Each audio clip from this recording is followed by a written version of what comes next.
In this video, I want to show you how to access and understand the side column references in the NA28 within Logos Bible software. And I thought we'd begin simply by looking at the paper edition of the NA28. So this is Romans chapter 16, verses 25 to 27 I have in front of you here. Now I'm talking about the side column references, not the lower apparatus.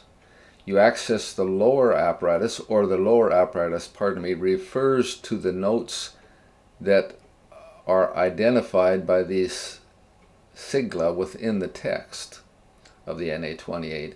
So these little marks like that T there and this little angle mark refer to this apparatus down below here. We want to know how to navigate that as well, but what I'm talking about in this video is how to access these side column references. And so within the paper edition, the side column references are not noted within the text, they are simply placed beside the appropriate text. So next to this line in Romans 16:25, we have the reference Ephesians chapter 3 verse 20, Jude verse 24, and Romans chapter 2 verse 16. What do all these other symbols mean, and why are they written differently than what we would normally see them? We will get to that, but I just wanted to show you how it's laid out in the NA28 in the paper edition. It's laid out very specifically so that you know where these references apply to within the given text. So these three references apply to this line.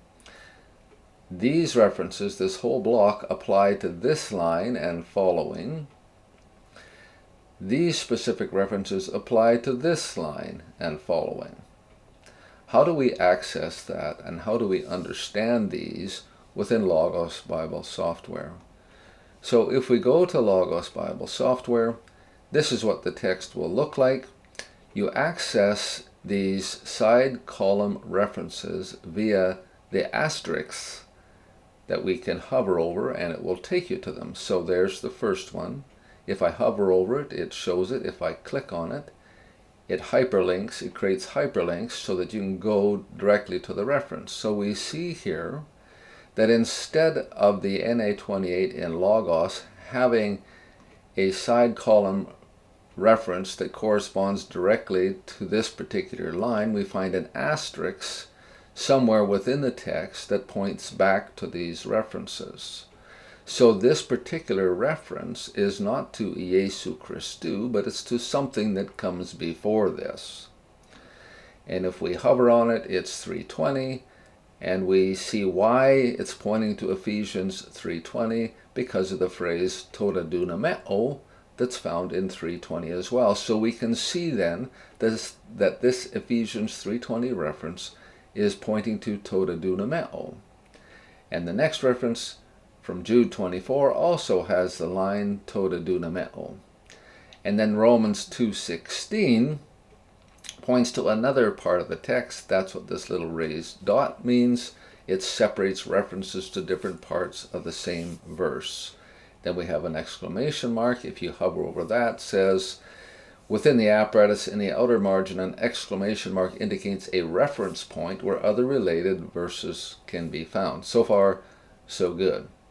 It would be helpful for us if we took the time to go back and read in the front matter in the NA28 to understand how to work with this. So if you start on page 82, you will see notes in the outer and inner margins. We're talking about the outer margins, the apparatus in the outer margins. So it begins to explain it.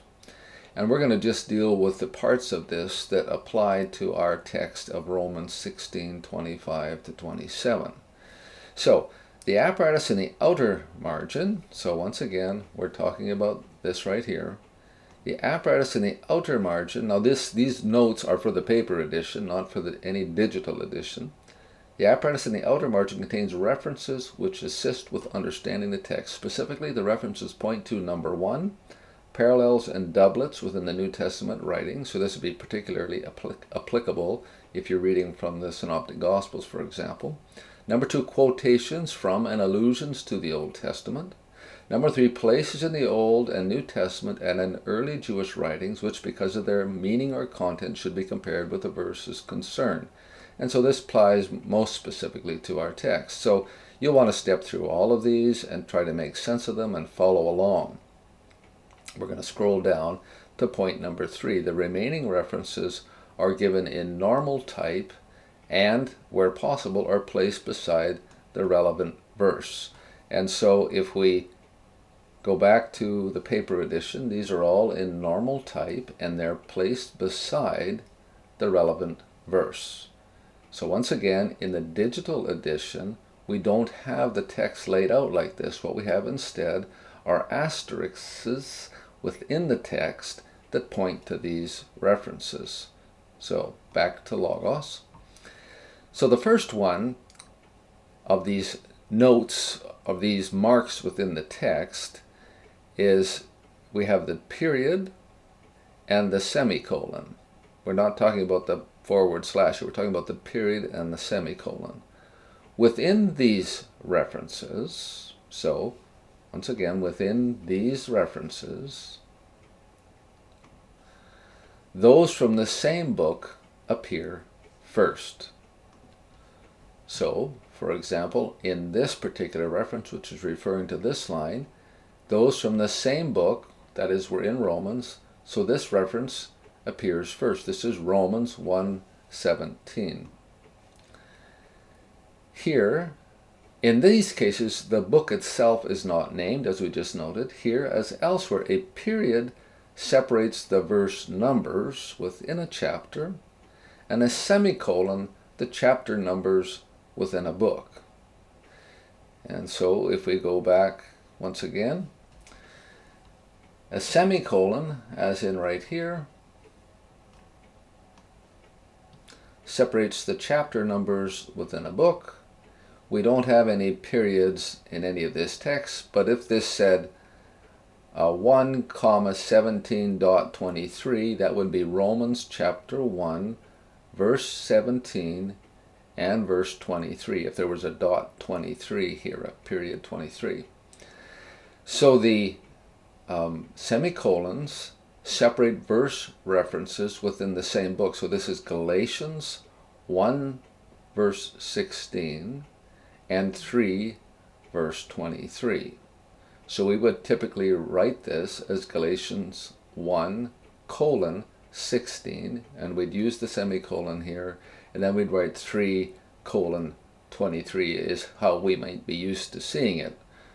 And so we just want to, that's not how NA28 does it. This is how the NA28 does it. So that's period or semicolon. This S or SS includes the following verse or verses in the reference, kind of like we would use F or FF. And so if we come back to the text again, we will see this appear right here. There's an S there. This is Colossians chapter 1, verse 26 and following is what that S means. If we keep going, C indicates references to complete chapters. We have no such notation in the side column references for our text. P refers to parallels of the verse or verses concerned. An exclamation mark following a verse indicates that it's a reference point where other related verses can be found. A reference point usually lists related verses from the same book first. That indicates where relevant further places in other books which list references from these books. So in the paper edition, that's what these exclamation marks indicate, that in 1 Corinthians, this is not 1 Kings, that in 1 Corinthians chapter 14, verse 2, there are other references there, as there are in Ephesians 1:9, and in Colossians 1:26, and in 1 Timothy 3:16. That's what these exclamation marks mean. A raised dot separates references to different parts of the same verse. So if we're looking at the paper edition, if we see one of these raised dots right here, which means that in this particular line, this raised dot now suggests that we are going to, that these references here, this reference to Romans 1 verse 2, refers to a different part of the text than these prior references do. We're not quite finished yet. A solid vertical line, which we just noted right there, that solid vertical line marks the limit of notes related to a single verse. This is required when a verse has a large number of references which cannot all be aligned within the text concerned. So, for example, all these references are lined up with this line, but as you work through them, you will find a vertical line in here somewhere. I'm not seeing it, but we see a vertical line in here, right there. So with respect to this particular line, as we're reading along, when we get to the vertical line, we know that we are now looking at verse 26. So the rest of these references refer to verse 26. So we have this vertical line. What does it indicate? It limits the notes related to a single verse. This is required when a verse has a large number of references which cannot all be aligned within the text concerned, or when, because a new verse begins on the same line, like what we just looked at, it would be otherwise unclear to which verse the references relate. So, because if we were just looking at all these references, we wouldn't know when they switched and the references referred to a different verse. This indicates that we are now talking about verse 26, because these begin in verse 25. What does this raised dot mean? Well, if we go back, a raised dot separates references to different parts of the same verse.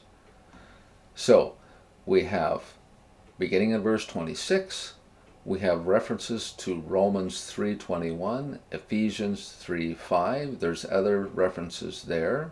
The raised dot indicates that now, with Romans 1 and 2, we're looking at a different part of verse 26. 1 and verse 2 is going to refer to graphon prophetekon.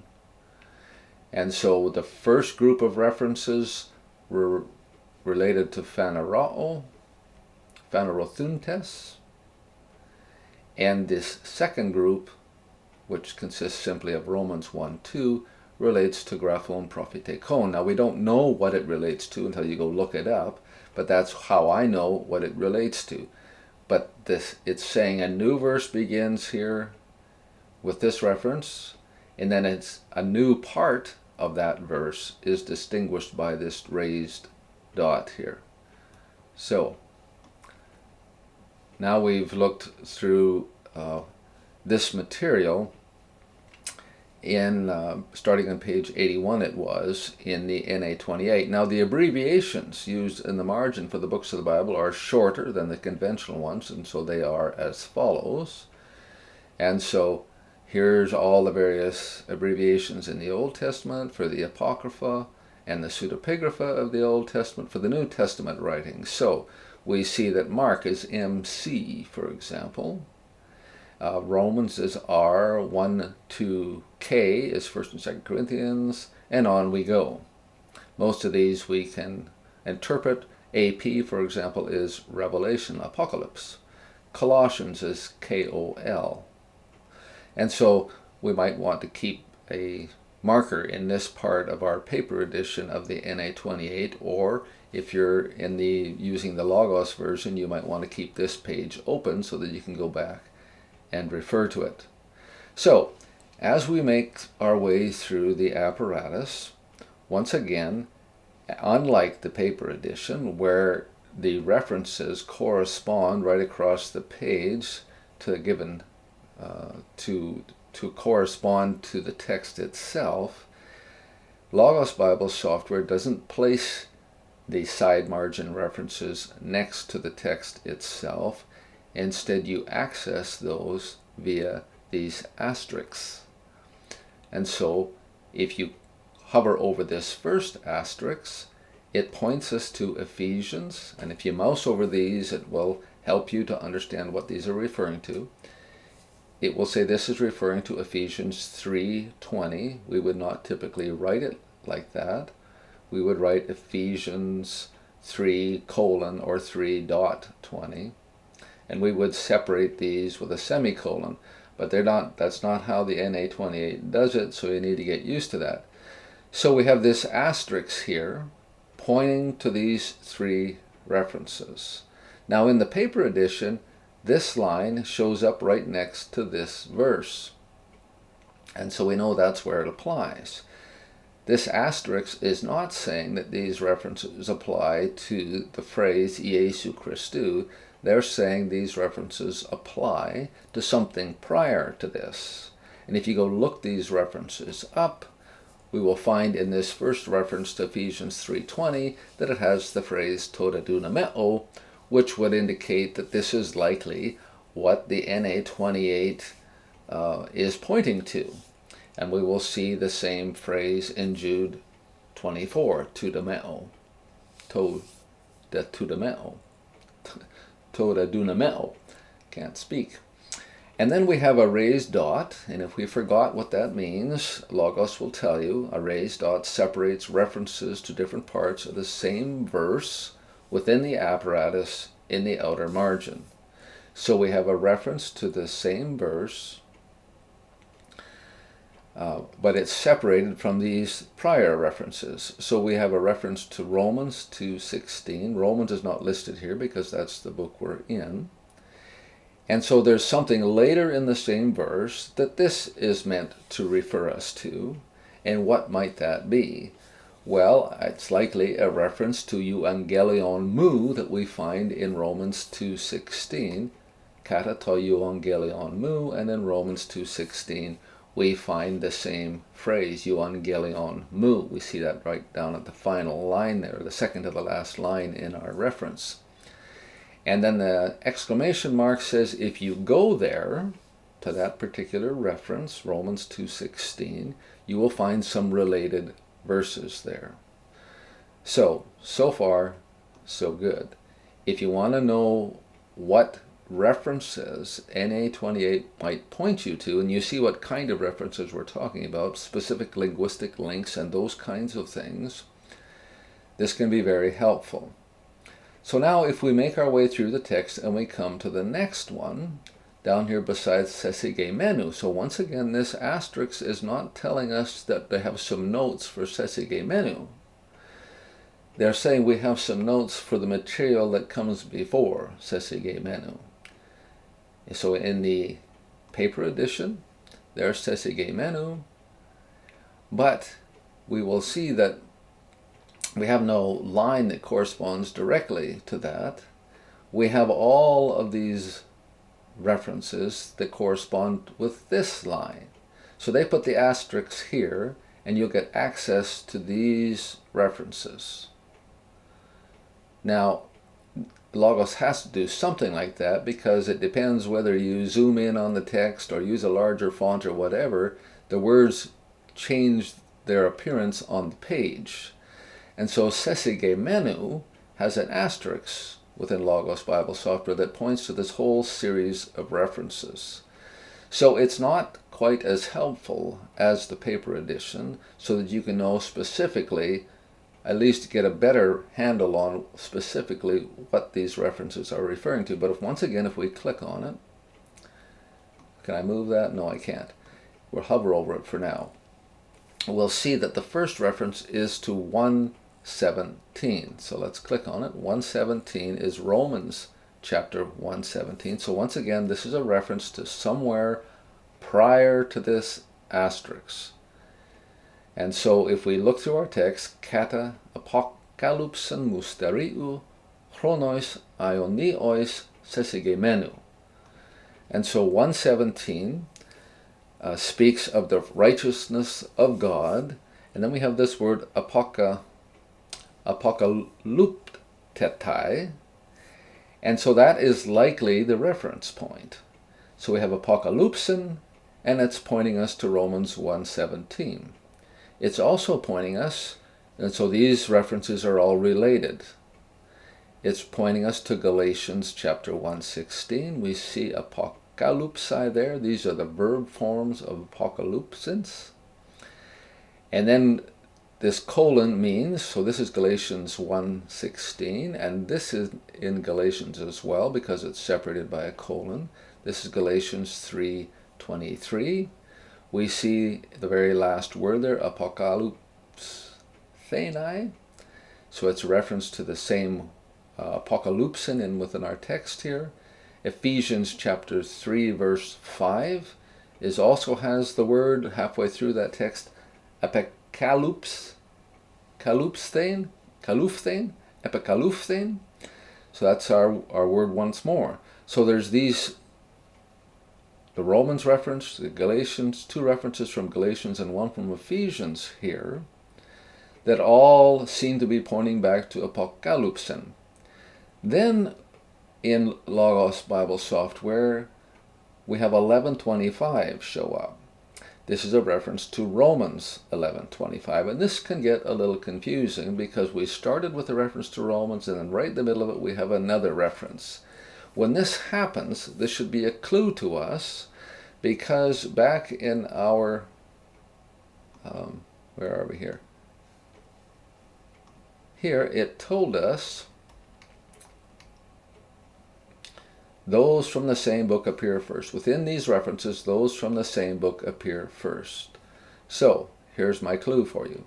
If you're looking at these references, and you look at this one, those from the same book appear first. So there they are. There's Romans 1:17 and some following. And then when you have a verse from the same book show up again, you can count on that it's kind of doing the same thing as this raised dot is doing. It's saying, now we're looking at a different part of the same verse. This becomes evident when you're looking at the paper edition, because 11:25 here shows up on a new line. So the first line, I don't mean that this is pointing to a different line. These are all of these are hooked to this line and what follows. But you'll note that 11:25 here shows up at the head of these verses, and it's the first one in this line in the side column references. In Logos, when this is grouped together, it becomes a little bit confusing, but this would say that this is a reference to Romans and this is a reference to Romans. Here's another reference to Romans down here. And so when you're looking in Logos Bible Software and you come across something like that, you should just interpret it the same way if you saw a raised dot there. And we're kind of starting over again. So the first series of references began with Romans 1:17. The second series of references begin with Romans 11:25. And so what's that a reference to? And so it's something else in the same material that precedes this asterisk. So we have kata apokalypsin musteriu chronois ionois sesigemenu. So something in there is being referred to in 11:25. I'm going to suggest that it's musteriu that it's referring back to. And so we see in the text that popped up in the second line, to musterion from 11:25. And if we move over to the next reference, so these will all correspond to one another, beginning with Romans 11:25. In 1 Corinthians 14:22, the very last word is musteria, and then the software is telling us if we go there, or NE8 is telling us, and the software will take you there. If you go to 1 Corinthians 14:2, you will find more references there. And we also have a reference to Ephesians 1:9, where musterion appears in the first line there. Once again, an exclamation mark indicating there's more references. Colossians 1:26 also has a reference to to musterion. And the little S symbol here indicates that the reference is actually to Colossians 1:26 and following. Then we have a reference to 1 Timothy 3:16. In the second line, the last word in the second line of the text that popped up there is musterion. So it's pointed us to those texts. So 1125 and the following all seem to be references to mysterion.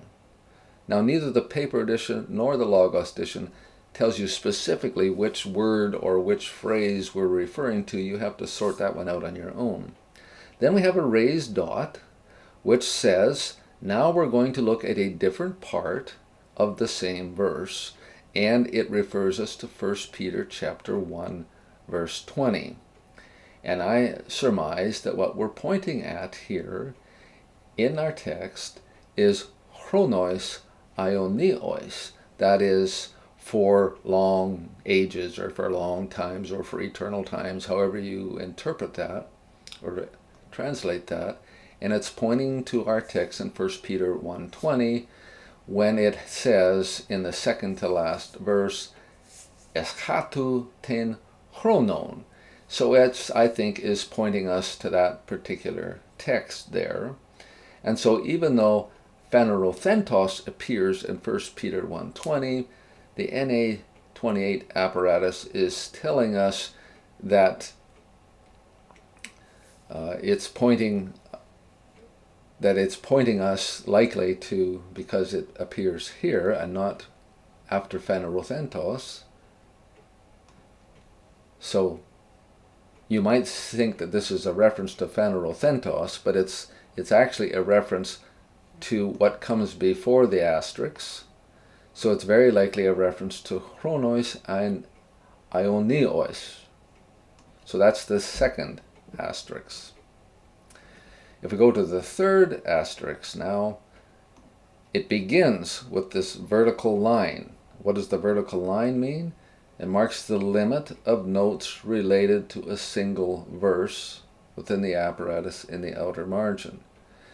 And so the NA28 in Logos has put this in a separate, under a separate asterisk. So if we look in the paper edition, we see that this is all grouped within this one block of references. And so this first reference, these are all tagged to this first line, so to speak, and all these references refer to this material and following until you get down to this solid vertical line, which is saying, now we're into verse 26.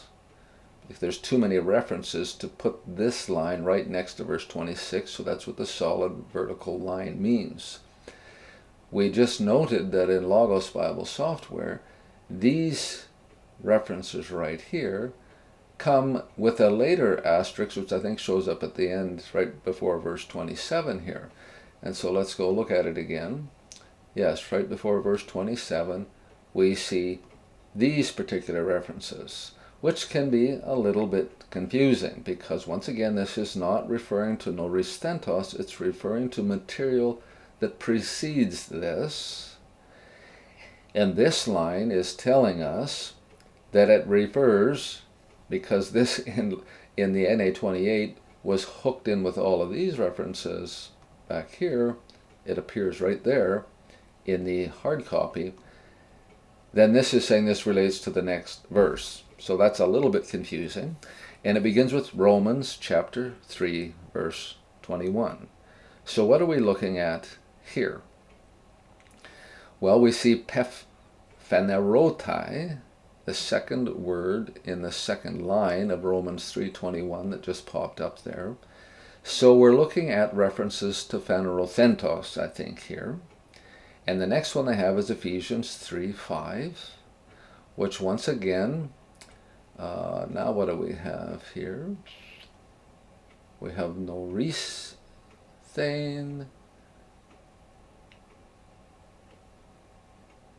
We have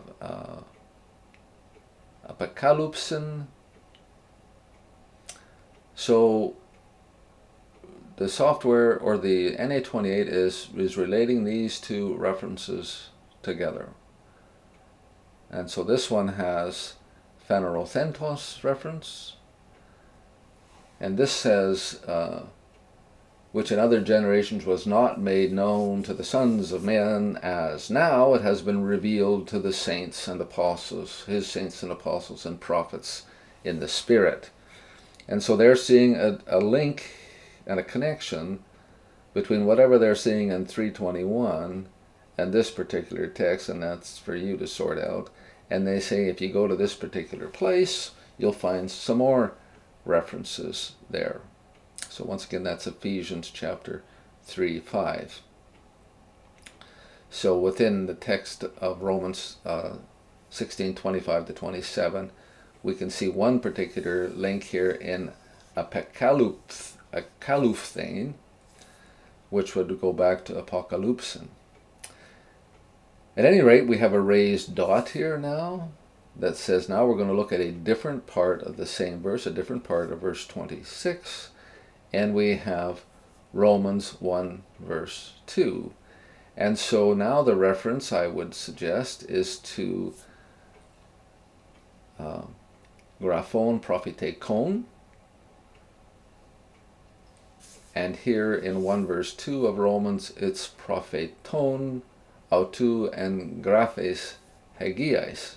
So that's a reference to, we're looking at this particular part of the text, it would appear here. And then we have one more. So we've looked at the side column references under that asterisk, and under this asterisk, and under this one, and now under this one we have a whole bunch more. And so this is where it gets a little confusing in Logos Bible Software, in my opinion. Because as we mouse over this, our first reference is to Romans 1 verse 5.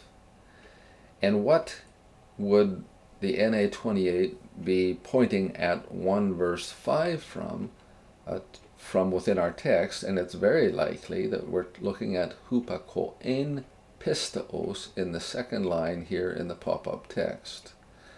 So in verse 26 we have eis hupakoen pisteos, which is likely what this reference is. I'm certain that's what that reference is pointing to. And in addition to that, it points us to Romans 15:18, which is likely simply a reference to hupakoen in the second to last line there. Acts chapter 6 verse 7, which talks about obedience once more, hupaekuon in the second to last line there. Galatians chapter 3 verse 2,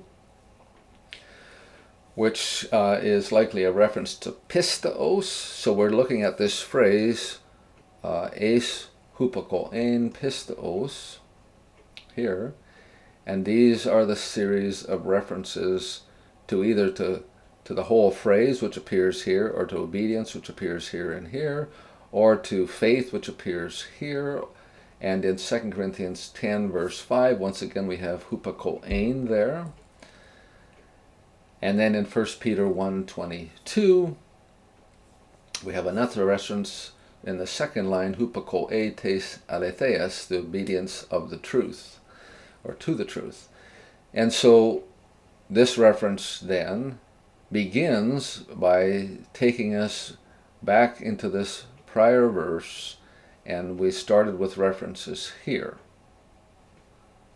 So note that this asterisk here, this is the confusing part, doesn't take us simply back to verse 27, as you think it might. You'd think it would take in all the material between this asterisk and the prior one, but it's taking us all the way back to this part of the text.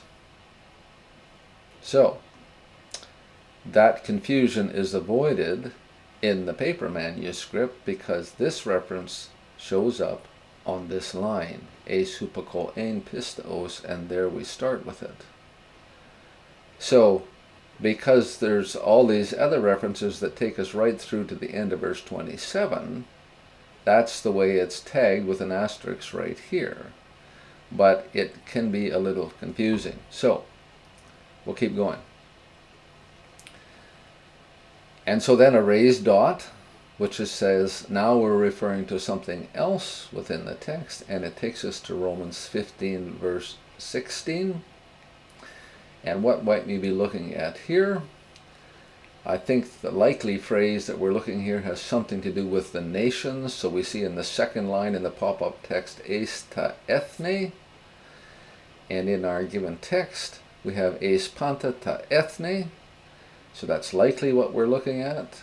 We would expect to find the references there, wouldn't we? But they're down here.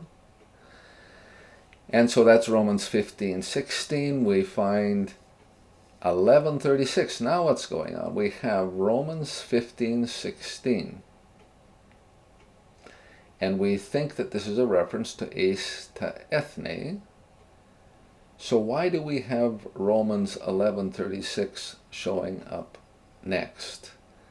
Well, as I said before, we should treat it, when a new Romans text shows up, we should treat it a little bit like we do this raised dot here. Now we're going to be referring to a different part of the same verse. So this refers back to ta ethne in Romans, and 11:36 refers to a different part. I think this is a reference to he doxa estus ionos amen, which is the last line in verse 11:36, which now we are looking at this part of the verse, ho he doxa estu ionos amen, to the one through Jesus, to the only wise God, through Jesus Christ, to whom is the glory forever. Amen. So I think all the rest of the remaining references are pointing to this phrase here in one way or another. And so that begins with 11:36, goes to 4th Maccabees, goes to Galatians, Ephesians, Philippians, 1 Timothy. Look at the final lines there. It's a reference to that. 1 Timothy 4:18, Hebrews 13:21, Ionas ton ionon, amen, the last line there. 1 Peter 4:11 has the same ending. 2 Peter 3:18, same kind of language. Jude 25, the same kind of language. Revelation 1 verse 6. And then we have Revelation 4:11, and we refer to the same type of phrase, kind of doxology type language. I'm just looking for the particular reference there. 4:11.